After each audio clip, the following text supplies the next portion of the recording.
Meus irmãos, como anunciamos já há alguns dias, hoje nós estamos dedicando esse dia todo para falarmos de missão. Hoje de manhã, o reverendo Sebastião deu uma aula maravilhosa na escola bíblica sobre esse assunto. Fomos extremamente desafiados e eu creio que agora seremos também desafiados pela exposição da palavra de Deus. E para isso nessa noite, nós convidamos o reverendo Walter Matos, que eu convido a vir aqui à frente, e que ele vai apresentar a família. O pastor Walter está, neste momento, pastoreando a igreja presbiteriana do Guará 1, juntamente com um auxiliar chamado pastor Giovânio, que é um dos meus melhores amigos. Então, tem uma dupla excelente lá agora no Guará 1, nesse momento da história lá daquela igreja. O pastor Walter foi meu professor de missões no seminário, então é um dos culpados por eu gostar tanto desse tema. E eu pediria, pastor, para o senhor contar um pouquinho da sua história, envolvimento com missões, da sua esposa e da sua família, que eu sei que está todo mundo envolvido nisso, mas antes eu quero orar. Oremos ao Senhor. Ó Deus, nós precisamos ouvir a Tua voz. Amém. Nós necessitamos, ó Deus, da Tua santa instrução para vivermos, para seguirmos com as nossas vidas, para não nos desviarmos nem para a direita nem para a esquerda. Ó Senhor, por misericórdia da Tua parte, fala conosco. Amém. Nesta noite. Por graça, usa o Teu servo Walter para ser boca Tua neste púlpito, e que nós, ao final desta palavra, saiamos daqui edificados, mais parecidos com Cristo, e mais capacitados para cumprir a missão que é Tua. Amém. E que o Senhor mesmo nos use para a Tua glória. Nós oramos, ó Senhor, na mediação de Jesus Cristo e na intervenção do Teu Santo Espírito. Amém. Amém. Prega a palavra, meu irmão. Amém. Tem água aqui, o senhor aqui embaixo. Tá, Jorge, obrigado.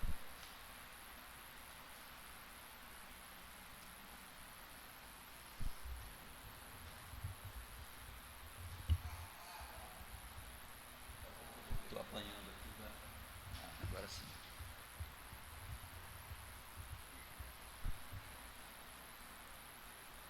Opa.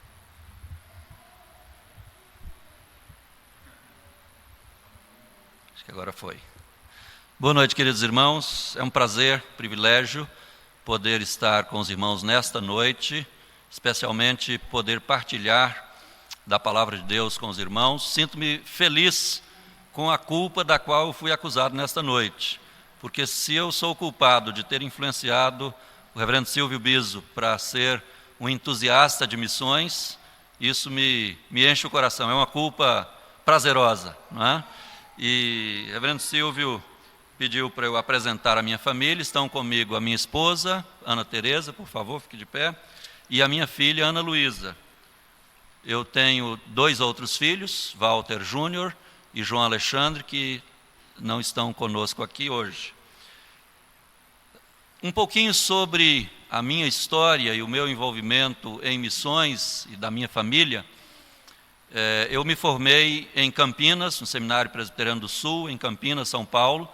Durante o período de seminário, nós, seminaristas, montamos uma agência missionária interna, uma agência missionária composta especialmente por seminaristas, e nos nossos períodos de férias, nós doávamos as nossas férias do período de férias escolares do seminário para o trabalho missionário nos campos da Junta de Missões Nacionais. Esse trabalho que nós realizamos durante o tempo de seminário em Campinas chamava-se Projeto Simonton. Não sei se alguém aqui já ouviu falar do trabalho realizado pelo Projeto Simonton. Durante alguns anos o Projeto Simonton sobreviveu, mesmo depois que nós, os fundadores dessa agência missionária, nos formamos, saímos do seminário. Ainda outros colegas seminaristas continuaram com esse ministério, e outros colegas que não eram seminaristas, mas eram membros de igrejas da região, os quais nós contatávamos à época e treinávamos para esse trabalho missionário, continuaram ainda durante algum tempo. Se não me engano, foram cerca de 10 anos que esse projeto existiu dentro do Seminário Presbiteriano de Campinas, em São Paulo. E nós fizemos viagens missionárias para diversas localidades do país, servindo a Deus ao tempo que servíamos também os missionários da Junta de Missões Nacionais, alguns deles que não tinham tido a oportunidade de férias durante um longo período, porque não havia quem os substituísse no campo missionário, e nós então ficávamos ali 30 dias cuidando do trabalho. Nós recrutávamos jovens das igrejas, os treinávamos e os levávamos conosco. Equipes normalmente entre 10 e 15 pessoas. A primeira equipe que eu participei foi para uma região muito carente do norte de Minas, um vilarejo chamado Fruta de Leite. E não é queijo, tá? Fruta de leite é outra coisa. Tem uma árvore chamada fruteira de leite, que produz um fruto chamado fruta de leite, e esse vilarejo começou debaixo de uma árvore dessas, por isso o vilarejo recebeu o nome de Fruta de Leite. Era um vilarejo formado em razão dos tropeiros que viajavam levando as boiadas, transportando as boiadas há muitos anos, né, quando não havia estradas, quando os bois não eram transportados em carretas, mas eram levados, tocados a pé, e os tropeiros então passavam por aquela região ali no norte de Minas, próximo à cidade de Salinas, e repousavam debaixo de uma árvore frondosa, uma fruteira de leite, e por causa desse pernoite deles ali, algumas pessoas foram se estabelecendo, criou-se então um povoado, e nossa primeira viagem missionária, aliás, a terceira viagem missionária do Projeto Simonton foi para esse vilarejo. E lá nós trabalhamos durante 30 dias em janeiro de 1986. 86, janeiro de 1986. E naquele vilarejo nós tínhamos treinado, para levar para aquele trabalho, nós tínhamos treinado alguns irmãos de igrejas de São Paulo e 2 meninas da Igreja Presbiteriana de Brasília. Reverendo Silvio Biso talvez conheça a Márcia Pacheco, certamente conhece a Márcia Pacheco, esposa do Carlos Adriano, e a Lia Alvim, filha do juiz Alvim, que eu agora, como o primeiro nome dele, agora não me lembro. Mas a Márcia e a Lia participaram conosco dessa equipe que foi para a Fruta de Leite, e havia também um jovem casado, chamado Carlos Mas Melo, e a sua esposa Rode Melo, que ele era, à época, enfermeiro, e ela, técnica de enfermagem. E eles foram para fazer um trabalho na área de saúde, e nós realizamos um trabalho muito bonito no vilarejo chamado Fruta de Leite.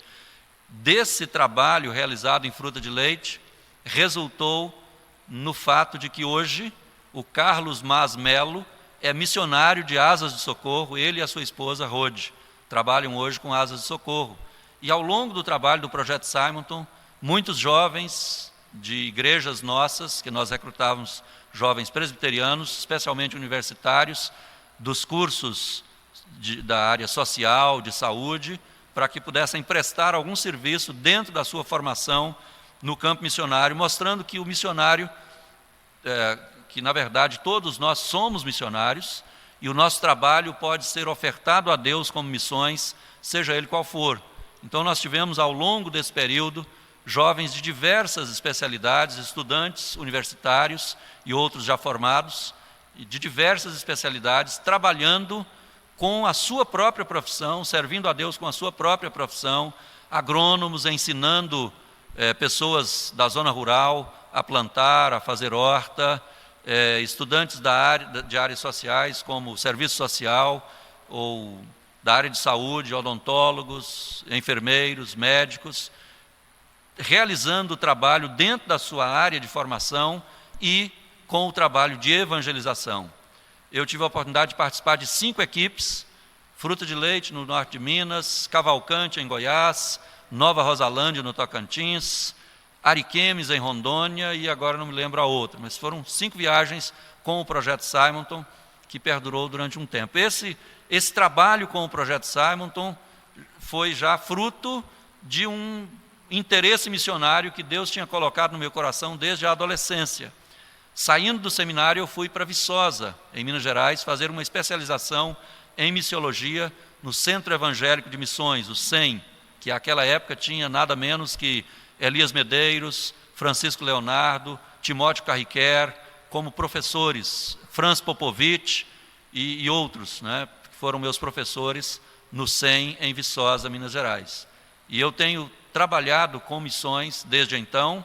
Hoje eu faço parte de 3 agências missionárias aqui na nossa região. Eu ajudo a Missão Além, que é uma missão de tradução da Bíblia, que funciona ali na Grande do Torto, a sede é na Grande do Torto. Eu trabalho com a AMID, com a Ana Maria, que é membro da Igreja Presbiteriana Nacional, e a AMID é uma missão interdenominacional. E também trabalho com o reverendo Labieno no projeto Nasce, que é uma missão com sede em Pontalina. E a minha esposa trabalha já há 21 anos na Igreja Presbiteriana de Brasília, no departamento de missões daquela igreja, envolvida diretamente com a obra missionária. E os nossos filhos, desde pequenos, sempre diziam que queriam formar-se em áreas em que eles pudessem atuar na área de missões também. Isso muito nos alegra o coração. Hoje nossos filhos estão estudando, a minha filha, a Ana Luísa, que está aqui conosco, já é formada em Ciência Política, está cursando Direito na Faculdade Mackenzie Brasília. O meu mais velho está cursando Geologia na UNB, e o meu mais novo já está atuando, ainda está concluindo o ensino médio, é o último ano dele no ensino médio no Colégio Presbiteriano Mackenzie, e já está atuando na área de jornalismo esportivo. O desejo dele é se tornar um jornalista esportivo e atuar como missionário nessa área também. Então temos aí uma história familiar com missões. Missões é um tema que enche o nosso coração. Nós nos alegramos muito em que Deus esteja nos dando a oportunidade de sermos úteis nas mãos dele para a obra missionária. E recentemente eu estive à beira da morte. Passei por uma crise bastante intensa com a Covid, fiquei internado 26 dias, estive na UTI, não fui intubado porque Deus me livrou da intubação, mas eu estava sob constante ameaça. Eu digo ameaça porque a intubação é uma coisa grave mesmo, né? Estava sob constante ameaça de intubação durante o tempo de UTI. E eu sei que muitos irmãos que souberam do meu estado na UTI oraram por mim, me acompanharam. Se foi o caso desta igreja, né, eu quero deixar aqui o meu agradecimento pelo apoio, pelas orações dos irmãos. Estou ainda em fase de recuperação. Eu saí do hospital dia 12 de julho e com o prognóstico de pelo menos 6 meses para a plena recuperação pulmonar. Estou fazendo fisioterapia pulmonar e tenho tido já uma boa recuperação. Eu tive um comprometimento de 80% dos meus pulmões no tempo grave, né, no tempo da fase inflamatória da doença, e eu saí do hospital ainda com um comprometimento muito grave dos pulmões.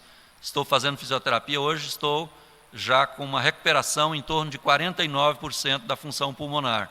No último exame que eu fiz semana passada, acusou 49% de utilização dos pulmões. Significa dizer que eu ainda tenho uma boa jornada aí pela frente em fisioterapias, né, para ter uma franca recuperação. Graças a Deus o prognóstico é bom. Segundo o pneumologista com quem eu estou me tratando, há uma boa probabilidade de eu ter recuperação total dos meus pulmões, né? Então, naquela fase ainda de expansão pulmonar, porque a Covid deixa o pulmão bastante fibroso e aí o pulmão não se expande suficientemente. Mas, graças a Deus, tem um prognóstico de probabilidade de recuperação 100%. Quero, então, pedir aos irmãos que continuem orando pela minha saúde, para Deus me dar graça de ter plena recuperação dos pulmões. Quero convidá-los a abrirem comigo a palavra de Deus em Lucas 9, de 1 a 9. Nós vamos ler esse texto para nossa meditação nessa noite. Vamos estudar um pouquinho sobre poder e autoridade no reino, dentro de uma visão missionária, de uma visão do chamado de Deus para a nossa vida enquanto cristãos. Não apenas o pastor, não apenas o missionário propriamente dito, mas todos nós, enquanto servos do Senhor e missionários que somos, ainda que não necessariamente missionários de carreira, mas missionários de vida, porquanto todos nós somos chamados a essa obra de proclamação do Evangelho do Reino. Vamos ler Lucas 9, de 1 a 9, vamos ler de forma alternada. Eu leio os ímpares, os irmãos leem juntos os pares. Tendo Jesus convocado os 12, deu-lhes poder e autoridade sobre todos os demônios e para efetuarem curas.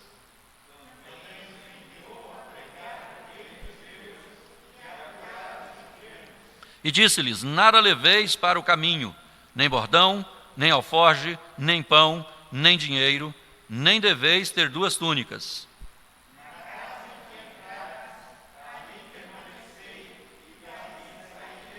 E onde quer que não vos receberem, ao sairdes daquela cidade, sacudi o pó dos vossos pés, em testemunho contra eles.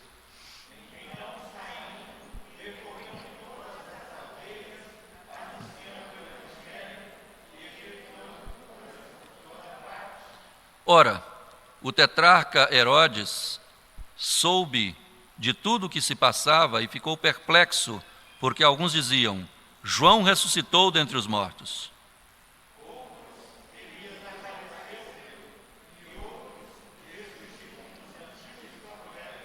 Herodes, porém, disse: eu mandei decapitar a João. Quem é, pois, este a respeito do qual tenho ouvido tais coisas? E se esforçava por vê-lo.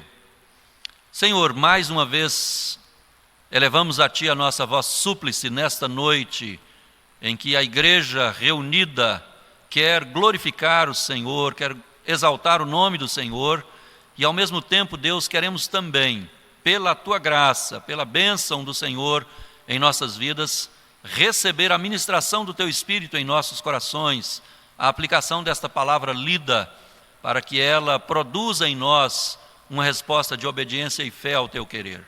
Por favor, Deus, aceita a nossa voz súplice, usa-me, Deus, como instrumento em Tuas mãos. Eu sei que eu não passo de um vaso de barro, mas sei também que pela Tua graça eu posso ser instrumento de honra em Tuas mãos para transmitir com fidelidade a mensagem da Tua palavra ao coração dos meus irmãos nesta noite.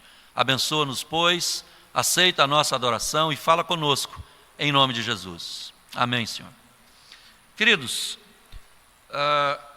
nós conhecemos bem aquela história de 2 discípulos cuja mãe foi até Jesus fazer um pedido. Pedir que, na glória, um dos seus filhos se assentasse à direita de Cristo e o outro dos seus filhos se assentasse à esquerda de Cristo. Esse relato, né, esse fato está narrado por Mateus, em Mateus 20, de 20 a 28, demonstrando que aquela mãe não tinha compreendido o que de fato significava o poder e a autoridade no reino. Mas interessante que não apenas aquela mãe não tinha entendido, mas também aqueles 2 filhos dela não tinham entendido, e para nossa surpresa, quando a história vai se deslindando, a gente percebe que os outros 10 também não haviam entendido, porque eles se indignaram contra aqueles 2 por causa do pedido de sua mãe a Jesus. Na verdade, ninguém havia compreendido bem o que significa o poder e a autoridade no reino. Até aquele momento, eles ainda estavam disputando entre si sobre quem seria o maior no reino de Deus, sobre quem teria mais poder, quem teria mais autoridade entre eles próprios, os discípulos do Senhor. Um outro evento que também chama a nossa atenção em relação a essa questão do poder dentro do reino é aquele evento que acontece já no livro de Atos dos Apóstolos, quando o apóstolo Paulo está realizando milagres e os filhos de Seva veem o apóstolo Paulo realizando milagres em nome de Jesus, e eles então tentam expulsar um demônio em nome de Jesus a quem Paulo prega. Foi essa a expressão que eles utilizaram. Nós te ordenamos que saia deste homem em nome de Jesus a quem Paulo prega. E o demônio, voltando-se para eles, disse: eu sei quem é Jesus e eu sei quem é Paulo, mas vós quem sois? E, arremetendo-se contra eles, os desnudou em plena rua. Eram 7 filhos de Seva os que fizeram isso e os que foram desmoralizados publicamente por aquele demônio que se arremeteu contra eles e os desnudou, e eles saíram correndo nus pela rua por causa de tentarem usurpar um poder, tentarem usar um poder do qual não tinham verdadeiro conhecimento. O texto que nós lemos em Lucas 9, de 1 a 9, começa falando sobre a convocação dos 12. Esses 12, nós sabemos bem quem são, os 12 apóstolos. Tendo Jesus convocado os 12, deu-lhes poder e autoridade sobre todos os demônios e para efetuarem curas, e também os enviou a pregar o reino de Deus e a curar os enfermos. Aqui está uma expressão que merece a nossa atenção, haja vista o contexto pelo qual já passamos, de falar de um pedido de uma mãe que não sabia o que estava pedindo ao certo, os próprios filhos que também não sabiam o que estava sendo pedido, e os outros 10 que se indignaram contra eles, não por acharem que eles estavam fazendo alguma coisa errada, talvez, mas por talvez manifestarem essa indignação, porque aqueles 2 estavam pedindo algo que eles próprios também queriam, que era ter destaque no colégio apostólico, ter autoridade, ter poder, ter uma posição diferenciada. O que nos chama a atenção nesse texto é o fato de Jesus convocar os 12 e dar a eles poder e autoridade. Nesse momento, Jesus confere poder e autoridade para que eles realizem uma obra específica que o próprio Jesus havia conferido a eles. Para nós compreendermos bem esse processo, é preciso nós entendermos a própria condição em que Jesus chama esses 12, convoca esses 12, aqui já é uma convocação posterior, não é aquela primeira convocação, e de como Jesus nomina esses 12, o que nos ajudará a compreender o papel desses 12 e como esse papel deveria ser desenvolvido e como isso se aplica a você e a mim. Para isso, eu quero convidar você a voltar às páginas da sua Bíblia para o Evangelho segundo Marcos, capítulo 3, em que há a narrativa da escolha desses homens. Marcos 3,13. Marcos 3,13 relata-nos o seguinte: depois subiu ao monte e chamou os que ele mesmo quis, e vieram para junto dele. Então designou 12 para estarem com ele e para os enviar a pregar e a exercer a autoridade de expelir demônios. Parece-nos até um texto paralelo, embora esse texto esteja se referindo ao momento inicial daquele chamado e da separação daqueles 12 discípulos dentre os demais discípulos, e a esses 12 discípulos Jesus vai dar a denominação de apóstolos. Nós lemos dentro da liturgia do culto Lucas 6:12 a 16, que é um texto paralelo a esse texto de Marcos, onde Lucas diz claramente que esses 12 são aqueles denominados apóstolos. Para a gente compreender bem isso, a gente pode inclusive fazer uma análise a partir dos apostolados contemporâneos, que, pelo menos aqui no Brasil, os que se autodenominam apóstolos, têm exercido uma autoridade que eles mesmos arrogam para si, e essa autoridade eles a arrogam para si como uma autoridade hierárquica dentro da eclesiologia, dentro da dinâmica do governo eclesiástico, porquanto aqueles que se autodenominam apóstolos estão superiores a todos os demais líderes, a todos os demais que trabalham com a pregação do Evangelho. Então tem pastores, tem bispos, tem episcopos, tem outras nomenclaturas, mas apóstolo é aquele que está acima, né? Pelo menos esses apóstolos contemporâneos que nós temos ouvido por aí, são pessoas que se autodenominam, primeiro, né? Se autodenominam apóstolos, e que a seu tempo também arrogam para si uma autoridade hierárquica sobre todos os demais líderes do campo do Evangelho do Senhor Jesus Cristo. Esse posicionamento de algumas pessoas do nosso tempo faz-nos pensar sobre o que seria ou qual seria o verdadeiro significado da palavra apóstolo dentro desse contexto do chamamento de Jesus, como está aqui em Marcos 3,13, quando Marcos registra que Jesus subiu ao monte e chamou os que ele mesmo quis e vieram para junto dele, e então designou 12 para estarem com ele e para os enviar a pregar e a exercer a autoridade de expelir demônios. Poder e autoridade no reino não são institutos de autodesignação.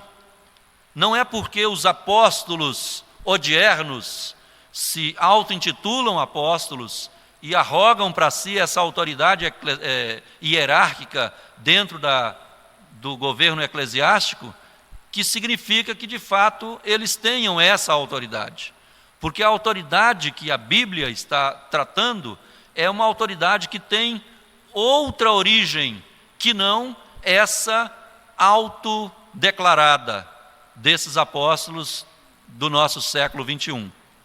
Para isso, então, eu gostaria de olhar com os irmãos, primeiro, o significado da própria palavra apóstolo. A palavra apóstolo é uma palavra que veio transliterada da língua grega. Assim como nós a pronunciamos em português, é também pronunciada na língua grega, com a pequena diferença de que na língua grega as palavras são declinadas. Para quem porventura já estudou latim, já teve um contato com o latim, sabe o que significa declinação, que é uma forma, são as formas como as palavras são apresentadas e que significam a sua própria função sintática. A palavra apóstolo em português, para nós, apóstolo, singular, apóstolos, plural. Na língua grega, apóstolos é o próprio singular. Então, só essa a diferença, mas a transliteração do grego para o português dá a palavra apóstolo em português, como nós a dizemos. O significado da palavra apóstolo ajuda-nos a compreender esse poder e autoridade que são conferidos por Jesus, não apenas àqueles 12 como apóstolos num sentido restrito, mas a todos nós enquanto servos no reino do Senhor para a pregação do Evangelho. A palavra apóstolo é uma palavra composta. Apó é uma preposição e stolo é uma derivação do verbo grego stelo. O verbo grego stelo é o verbo eu estou enviando. Na língua grega, os verbos são enunciados pela primeira pessoa do singular, do presente, do indicativo ativo, e não pelo infinitivo, como nós os enunciamos em português. Então, seria como enunciar em português o verbo enviar. Na língua grega, o verbo é enunciado pela primeira pessoa do singular, do presente, do indicativo ativo. Então, portanto, se você enuncia o verbo eu estou enviando.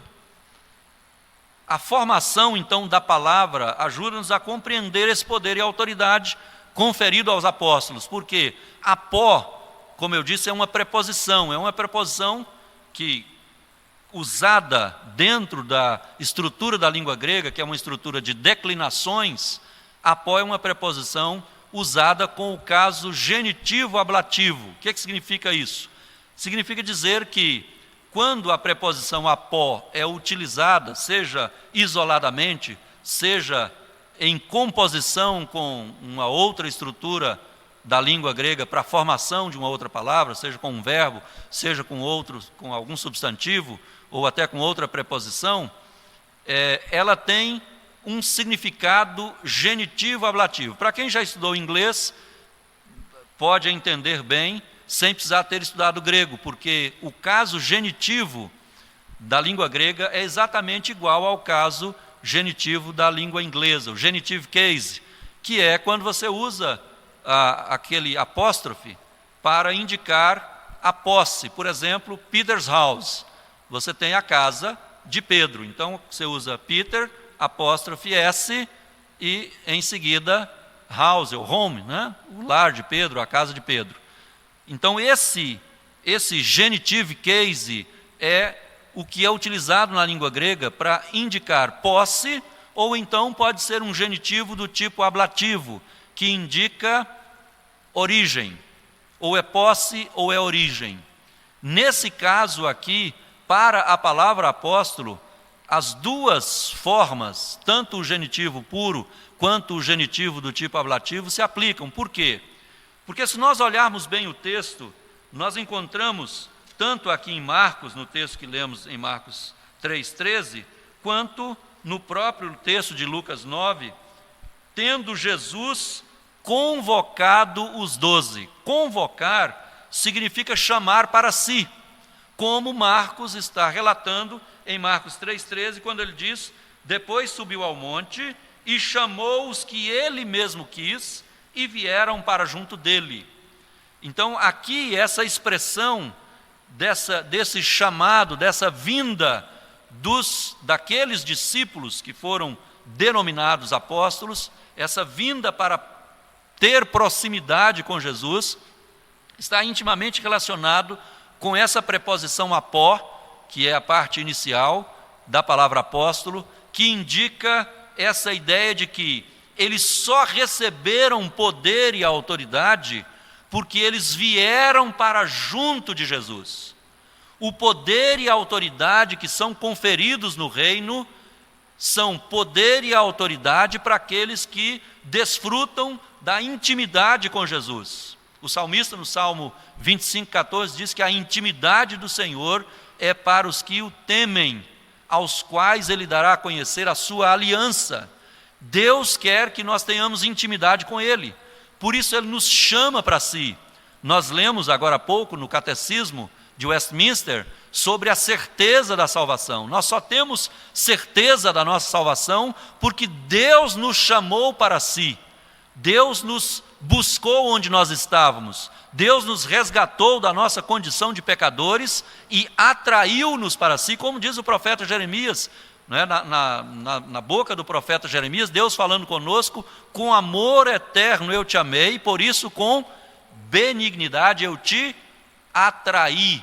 Deus nos atraiu para si, Deus nos chamou para si, e é no fato de Deus ter nos chamado para si, para desfrutarmos da intimidade do Senhor, é que nós somos capacitados com poder e autoridade, porque só tem poder e autoridade aquele que relaciona-se com Jesus para desenvolver então a sua própria vida cristã, o seu próprio ministério, por causa dessa intimidade com Jesus.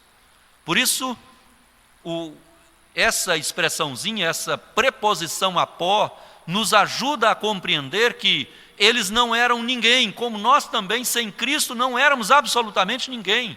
Nós não passávamos de reles pecadores perdidos, caminhando na direção do inferno. Mas quando Jesus nos chamou para si, Ele nos deu uma origem, Ele nos deu, nós passamos a ser posse dEle, nós passamos a ser propriedade de Jesus. Então essa formação da palavra apóstolo nos ajuda a compreender que eles não eram nada sem Cristo, mas quando Cristo os chama, e Lucas 6,12 vai dizer que Jesus passou a noite inteira orando a Deus. Ele subiu ao monte, passou a noite inteira orando a Deus, porque era um momento especialíssimo do seu ministério, em que ele chamaria para si aqueles que haveriam de dar continuidade à proclamação do Evangelho, como o reverendo Silvio Biso já mencionou, que nós somos fruto do fato de que homens treinados por Jesus proclamaram o Evangelho, e esse Evangelho foi passando de geração em geração e chegou até nós, porque esses homens foram chamados por Jesus, foram treinados por Ele, foram preparados por Ele para ter poder e autoridade em função do relacionamento pessoal com Ele. Não é possível ter poder e autoridade se não há relacionamento pessoal com o Senhor Jesus. A prova nós tivemos lá no evento dos filhos de Seva. Enquanto o apóstolo Paulo exerceu o poder de expelir demônios, os filhos de Seva não puderam fazê-lo, porque eles não tinham intimidade com Jesus. O próprio demônio diz para eles: eu sei quem é Jesus, eu conheço Paulo, mas vocês quem são? Vocês não são nada, vocês não são ninguém, porque vocês não têm a proteção do Cordeiro de Deus, vocês não têm intimidade com o Cordeiro de Deus, então vocês não têm autoridade sobre mim. E o demônio arremeteu-se sobre eles, e eles ficaram desnudos, foram envergonhados, saíram correndo pelas ruas, nus, morrendo de vergonha, porque quiseram exercer um poder e uma autoridade que não detinham, porque não conheciam Jesus. Quiseram usar o poder de Jesus, mas sem ter com Jesus qualquer intimidade. Eu te repreendo em nome de Jesus, a quem Paulo prega. E o demônio diz: eu sei quem é Jesus, eu conheço Paulo, mas vocês quem são?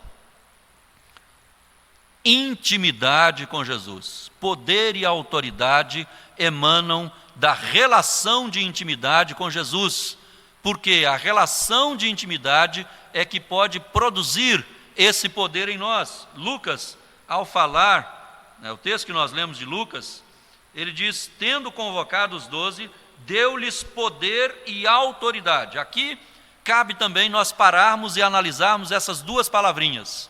Poder é a palavra dinamis, daí vem a palavra dinamite, que é aquele poder que emana de dentro. É um poder que, se você coloca uma dinamite na fenda de uma rocha, ali uma pequena banana de dinamite na fenda de uma rocha, acionada, ela explode a rocha. É um poder de dentro para fora, um poder explosivo, um poder que vem de dentro. Já a palavra autoridade aqui, usada por Lucas, é a palavra exousia, da língua grega, que não tem uma correlação direta na língua portuguesa, mas é a ideia de uma autoridade que é conferida de fora para dentro. É aquela ideia de Deus confere essa autoridade para nós. Não é uma autoridade que nós tenhamos em nós mesmos, mas é uma autoridade que é conferida de fora para dentro. Então, Lucas, ao registrar essas duas palavras, que em última análise são sinônimas, na verdade elas têm significados fortes em separado. Quando Lucas diz que deu-lhes poder e autoridade sobre todos os demônios e para efetuarem curas, também os enviou a pregar o reino de Deus e a curar os enfermos. Essa segunda expressão que aparece, também os enviou a pregar o Evangelho, é associada à segunda parte da palavrinha apóstolos. A primeira parte, apó, a preposição usada com o caso genitivo ablativo, que indica a origem daqueles homens, a posse daqueles homens. Passaram a ser posse de Jesus, passaram a ter origem a partir de Jesus, para que pudessem exercer esse poder, tendo em si o Espírito Santo, que foi derramado sobre os discípulos de Jesus, E essa autoridade conferida de fora para dentro, de alguém que tem maior autoridade, de alguém que tem toda a autoridade, conforme Jesus fala em Mateus 28, toda a autoridade me foi dada nos céus e na terra, toda a autoridade. Somente quem tem toda a autoridade pode conferir a autoridade a quem não a tem. E foi o caso de Jesus conferindo a autoridade aos apóstolos. E aí a segunda parte da palavra apóstolos, que é stolos, que é substantivação do verbo stelo, é a ideia de enviar, né? Como eu disse, no enunciado, no infinitivo, o verbo enviar. Então eles só são enviados depois que tem esse tempo de intimidade com Jesus. Nós sabemos que os apóstolos, aqueles 12 originais, eles passaram 3 anos recebendo orientação diretamente de Jesus para que pudessem exercer o seu apostolado. Somente depois de 3 anos de treinamento é que eles foram efetivamente enviados agora para dar sequência ao trabalho que Jesus começou, como Lucas relata em Atos, quando ele fala que Jesus começou a fazer e a ensinar até que transmitiu aos apóstolos e depois foi assunto aos céus. Então, aquele momento dessa transmissão de poder e autoridade para serem os continuadores da obra de evangelização, da obra de pregação do Evangelho, ela é conferida aos 12, especialmente depois dos 3 anos de treinamento, depois dos 3 anos de convivência, dos 3 anos de intimidade com o Senhor Jesus. Depois, então, surge o apóstolo Paulo. Nós lemos na carta aos Gálatas, dentro do programa litúrgico, que o reverendo Silvio Bispo dirigiu, nós lemos na carta aos Gálatas Paulo falando sobre a sua autoridade apostólica e de onde originou a sua autoridade apostólica. Ele diz na carta aos Gálatas que ele passou 3 anos nos desertos da Arábia, recebendo diretamente do próprio Senhor Jesus as revelações que ele precisava receber para compreender a transição do conhecimento que ele tinha do Antigo Testamento, do judaísmo, para o conhecimento do cristianismo, para a pregação do Evangelho. É a prova de que também o apóstolo Paulo, para não ser menor que os outros apóstolos, passou por um treinamento de 3 anos. Ele ficou desde a sua conversão no caminho de Damasco até quando ele subiu a Jerusalém para encontrar-se com os demais apóstolos. Ele passou 3 anos recebendo revelações diretamente do Senhor Jesus Cristo. A sua origem está em Cristo. Quando Paulo tem o seu apostolado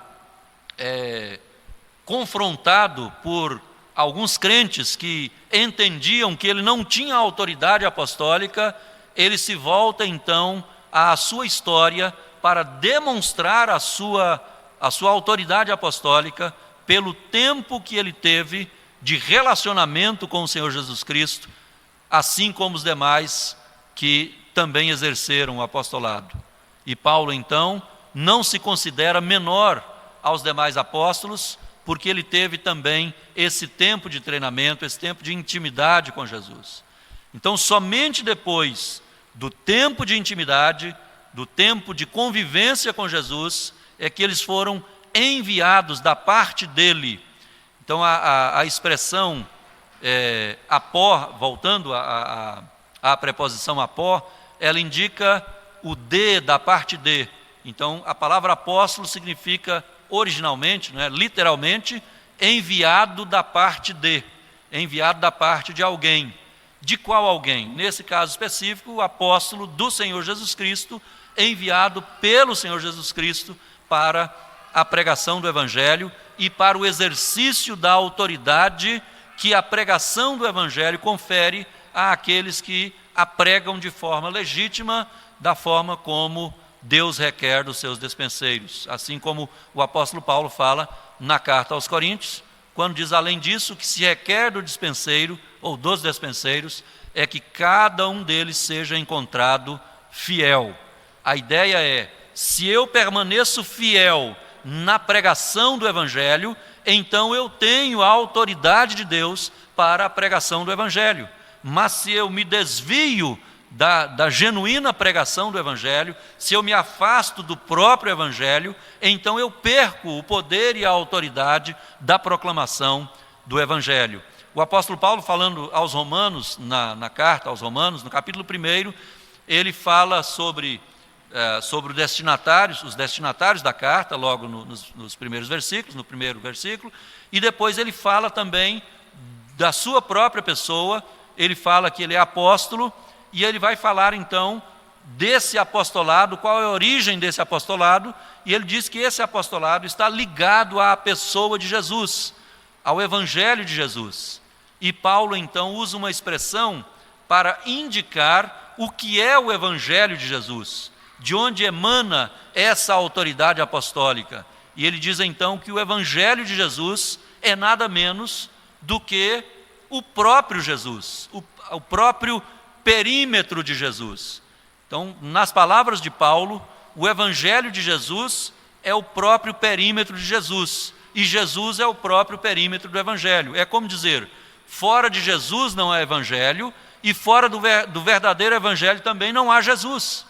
Paulo usa uma expressão na língua grega que dá a ideia dessa linha imaginária como um perímetro, como quando você viaja de carro e você se aproxima de uma região habitada, de uma região urbana, e você então vê uma placa indicativa de uma chamada de atenção, no bom sentido, para dizer, cuidado, você está adentrando agora num perímetro urbano. Paulo usa essa mesma expressão peri, da língua grega. Peri é a ideia de em torno de, é como se fosse uma linha imaginária, assim como nós temos, né, a linha imaginária do perímetro urbano. Paulo usa essa mesma expressão para dizer que Jesus é o perímetro do Evangelho, e o Evangelho é o perímetro de Jesus. Não há Evangelho sem Jesus, não há Jesus sem Evangelho, porque o Evangelho é a boa nova de Deus, e essa palavra Evangelho era usada no Império Romano já era uma palavra comum do grego falado à época, para identificar ou para dar as novas sobre o nascimento do filho do César. E Jesus se apropria dessa palavra, a igreja se apropria dessa palavra, Evangelho, para indicar não apenas o nascimento do imperador de Roma, mas o nascimento do imperador do universo. E por isso Paulo usa o perímetro do Evangelho para identificar que o Evangelho é Jesus, Jesus é o Evangelho. Se está fora de Jesus, não é Evangelho. Se está fora do Evangelho, não é Jesus. E Paulo então vai dizer que o chamado dele se deu dentro desse contexto em que ele foi convertido pelo poder do Evangelho no caminho de Damasco. Quando Jesus o encontrou ali, ele estava cego, perseguindo a igreja. Jesus o encontra no caminho de Damasco, ele fica cego fisicamente, ele que era um cego espiritual, fica cego fisicamente, depois vai até Damasco, Ananias impõe as mãos sobre ele, ele recupera a vista, e então ele percebe que agora ele pertence a Jesus, ele é propriedade de Jesus, e ele agora pode desfrutar dessa intimidade com Jesus, caminhar com Jesus, para ter poder e autoridade para proclamar o próprio Jesus ou proclamar o Evangelho. Portanto, queridos, ao olharmos esse texto de Lucas 9, de 1 a 9, quando nós vemos aí a convocação dos 12, agora já não mais naquele primeiro momento do chamamento para estarem com ele, para receberem o epíteto de apóstolos, mas já depois de um tempo, recebendo instruções do próprio Senhor Jesus, Jesus os convoca e dá a eles poder e autoridade sobre demônios, e para efetuarem curas e para pregar o Evangelho. A gente observa que há uma correlação de intimidade entre a pregação do Evangelho, a expulsão de demônios e a cura de enfermidades. Se a gente fizer uma correlação com o Salmo 103, a gente vai observar que ali no Salmo 103 você tem um paralelismo na poética hebraica que demonstra que o mesmo Deus que tem poder de perdoar pecados é também o Deus que tem o poder de curar enfermidades. Aí a gente se lembra do ministério de Jesus, quando ele diz ao paralítico, levanta e anda, ou melhor, ele diz ao paralítico, perdoados estão os teus pecados. E os religiosos da época questionam, como é que ele pode perdoar pecados? E Jesus diz, o que é mais fácil dizer, perdoados estão os teus pecados, ou levanta-te e anda? E para demonstrar que o Filho do Homem tem poder tanto para perdoar pecados quanto para curar, ele disse ao paralítico, levanta e anda, e o paralítico levantou e andou. Há uma correlação direta entre o poder de pregação do Evangelho, o poder de cura espiritual, com o poder de, nesse caso, pela cura espiritual, perdoar pecados, e o poder de curar enfermidades. Há uma correlação direta entre o poder de perdoar pecados e o poder de curar enfermidades. Nesse caso, também, dentro desse texto de Lucas, o poder de expulsar demônios. Porque, à medida que o Evangelho avança, os demônios necessariamente retrocedem. Porque é a luz chegando, o Evangelho é a própria luz de Deus chegando. E quando a luz chega, as trevas se dissipam. É o que João trata de uma forma espetacular no Evangelho, quando ele vai descrever Jesus como a luz do mundo, demonstrando que onde a luz chega, as trevas se dissipam.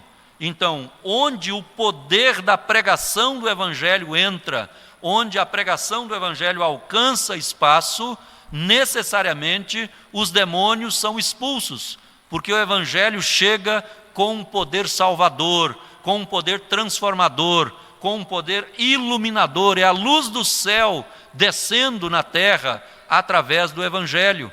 E aí os demônios são expulsos, as enfermidades são curadas, porque o poder e a autoridade dos céus são refletidos na terra a partir daqueles que têm intimidade com Deus e por isso podem exercer esse poder e essa autoridade. Não para uma autossatisfação, não para uma posição de destaque, para um aspecto de hierarquia sobre os outros crentes, mas um poder e uma autoridade que emanam do próprio relacionamento com Jesus para servir ao Rei dos Reis. Assim nós vemos que todos nós, conquanto achados onde estávamos, pelo poder do Evangelho, onde Cristo nos alcançou, onde Ele nos achou, Ele nos transformou, Ele nos achou e nos deu a liberdade, nos deu a possibilidade de termos com Ele intimidade, e tendo com Ele intimidade, nós recebemos dele a aliança que nos é conferida, conforme o Salmo 25:14, a intimidade do Senhor é para os que o temem.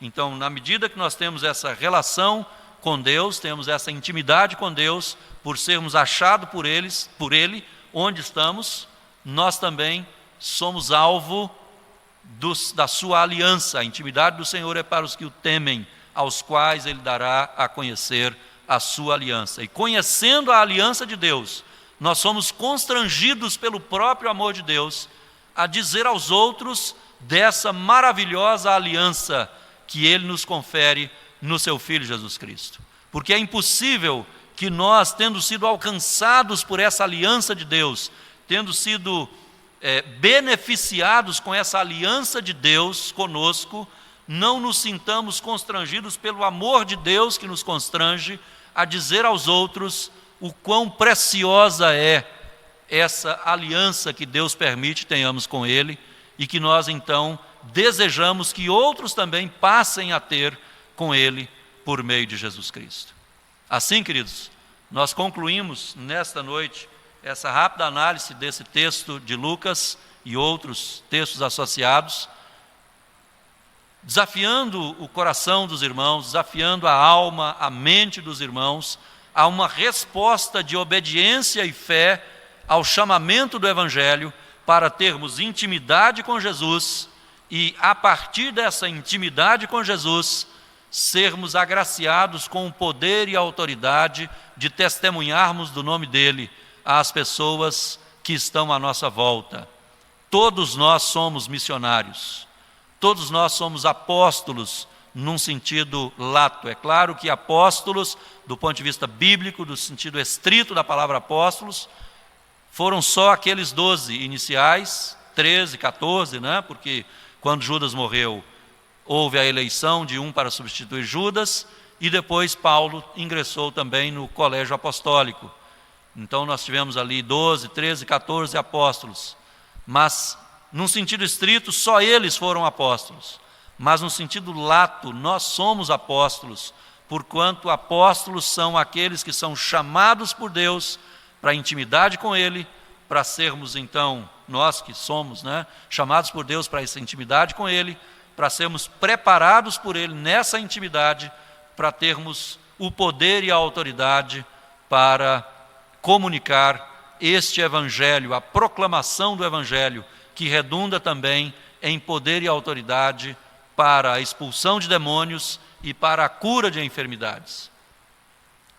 Deus nos chama para exercermos o nosso ministério apostólico, não como esses apóstolos que se auto-intitulam para exercerem autoridade sobre outros, para terem poder hierárquico sobre outros, mas para sermos apóstolos, para exercermos a autoridade que nos é dada pelo poder de Deus para a pregação do Evangelho, para a proclamação do Evangelho de Cristo, para a salvação de perdidos, para a libertação de cativos que estão cativos nas mãos do diabo e que são libertos pelo poder do Evangelho. Você e eu, então, somos desafiados nesta noite a nos tornarmos missionários, para exercermos esse ministério missionário onde Deus tem nos colocado. O reverendo Francisco Leonardo, que eu mencionei, foi meu professor no seminário em Campinas e depois no SEM. Ele foi professor, não cheguei a ter aulas com ele diretamente no SEM, porque ele chegou no ano seguinte ao que eu saí, mas ele foi professor no SEM durante um tempo também. E ele está de volta agora ao Brasil, né, está morando em Itajubá, Minas Gerais, e continua exercendo o ministério com 92 ou 93 anos de idade, continua firme, pregando o Evangelho, ministrando, servindo a Deus no serviço à igreja brasileira. Ele gostava de dizer sempre que Deus quer achar-nos fiéis no lugarzinho onde Ele nos colocou. Deus quer nos encontrar fiéis no lugarzinho onde Ele nos colocou. Então somos missionários onde Deus tem nos colocado. Não precisamos necessariamente sermos missionários de carreira, sermos enviados para o Panamá, como é o caso do pastor Paulo, da Kézia e dos seus filhos, e do Otávio, que já está lá, não é? Não há necessidade, não é imprescindível que sejamos enviados para um país, para um continente distante, para uma tribo indígena, para um grupo minoritário. Deus já tem nos enviado para o grupo alvo que Ele quer evangelizar através de nós, no lugar onde Ele tem nos colocado, seja no seu local de trabalho, seja na escola onde você estuda, seja no lazer que você pratica com seus amigos, seja no âmbito da própria família dentro de casa. Nós precisamos ser missionários do Senhor Jesus, porque nós fomos chamados por Ele, nós temos intimidade com Ele, nós recebemos poder e autoridade e nós somos enviados a proclamar este Evangelho. Que Deus nos abençoe para que a nossa resposta ao Senhor seja: eis-me aqui, Senhor, envia-me a mim. Amém?